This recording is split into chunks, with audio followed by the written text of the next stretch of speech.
ഇവനെന്തിങ്ങനെ? എനിക്കറിയില്ല, നിനക്ക് അറിയാലോ അവനിപ്പോ കുറച്ച് നാളെ ഇങ്ങനെയാണ്. ഏടാ ഞാൻ ജോലിക്ക് പോവാം, കാണാം.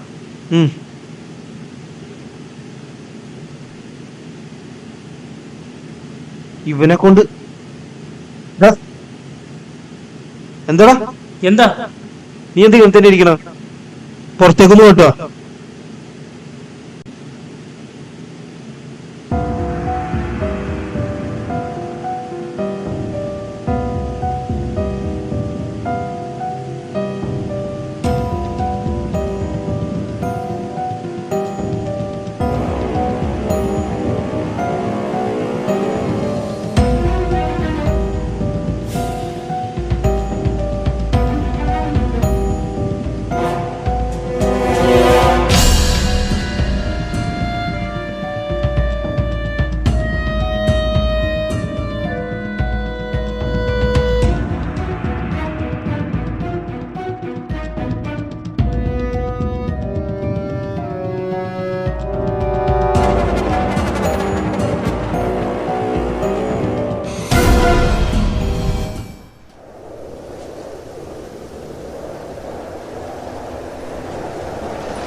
എന്താണോ ഈ കാണിക്കുന്നേ?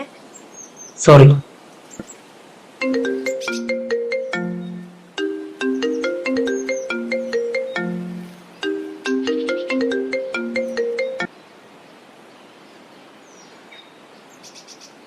അതെ, തനിക്കൊന്നും പ്രശ്നമുണ്ടോ? ഉണ്ട്. താൻ 50,000 രൂപ എനിക്കിതാ. സോറി.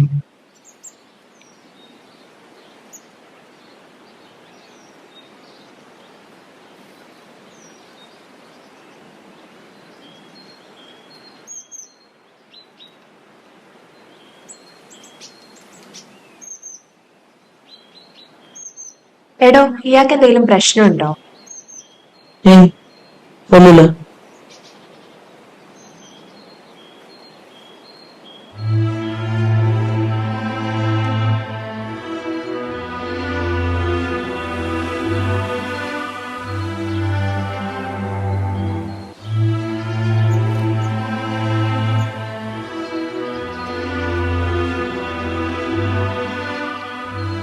തനിക്ക് കായല് ഭയങ്കര ഇഷ്ടല്ലേ?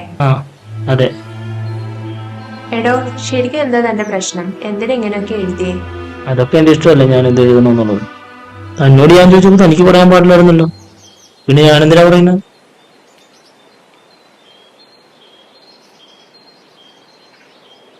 എടോ, എനിക്ക് എന്റെ പ്രശ്നം ആരോടും പറയുന്നത് ഇഷ്ടമല്ല. അതുകൊണ്ട് അയാള് ചോദിച്ചപ്പോ ഞാനൊന്നും പറയാനത്. താൻ പറയുന്നതൊക്കെ ശരിയാ, പക്ഷേ നമ്മുടെ പ്രശ്നങ്ങളൊക്കെ ആരോടെങ്കിലും ഒക്കെ പറയുമെങ്കിൽ നമുക്കൊരു ആശ്വാസം കിട്ടില്ലേ? എന്താടോ ശരിക്കും ഇയാളുടെ പ്രശ്നം? പറയാൻ ബുദ്ധിമുട്ടാണെങ്കിൽ പറയണ്ട. ഞാൻ പറയാം.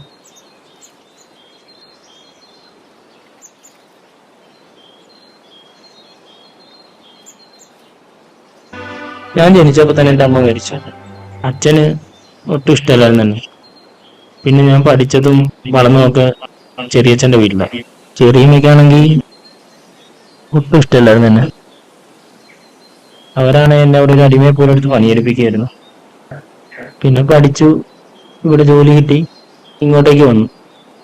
എടോ, ഇതുപോലെ അല്ലെങ്കിലും ഏകദേശം ഇതുപോലെ തന്നെയാണ് പ്രശ്നം. എന്താ? എനിക്കൊരു ട്വിൻ സിസ്റ്റർ ഉണ്ടായിരുന്നു. പെട്ടെന്ന് ഒരു ദിവസം ഞങ്ങൾ അവൾ വിട്ടുപോയി. അപ്പോൾ വല്ലാത്തൊരു ഒറ്റപ്പെടൽ. അതിനുശേഷം പുറത്തൊക്കെ ഇറങ്ങുമ്പോൾ അമ്മയ്ക്ക് വല്ലാത്തൊരു പേടിയാണ്. അതുകൊണ്ടാണ് ഇങ്ങനെ പുറത്ത് പോകുമ്പോൾ ഇടയ്ക്കിടയ്ക്കൊക്കെ വിളിച്ചുകൊണ്ടിരിക്കുന്നത്. അപ്പൊ ശരിക്കും പറഞ്ഞ നമ്മൾ തുല്യ ദുഃഖിതല്ലേ? ഉം.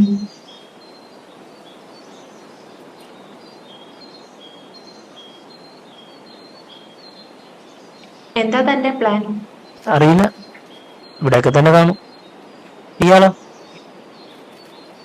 ജോലി ശരിയായിട്ടുണ്ട്, പക്ഷെ എന്തോ ഒരു ഒറ്റപ്പെടൽ പോലെ. എനിക്കും കുറച്ചു നേരം മുമ്പ് വരെ ഫീലിംഗ് ഉണ്ടായിരുന്നു.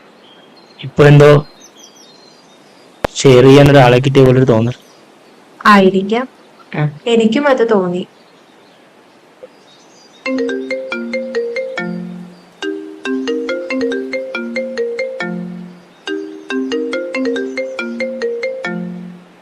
അമ്മ വിളിക്കുന്നു, ഞാൻ പോവാ. ശരി. അതെ, ഞാൻ വരുന്നു. എങ്ങോട്ടാ? ചുമ്മാ ബസ് സ്റ്റോപ്പ് വരെ. അപ്പൊ സ്കൂട്ടറോ? അതൊക്കെ അവിടെ ഇരിക്കട്ടെ. ചുമ്മാ ഇയാളുടെ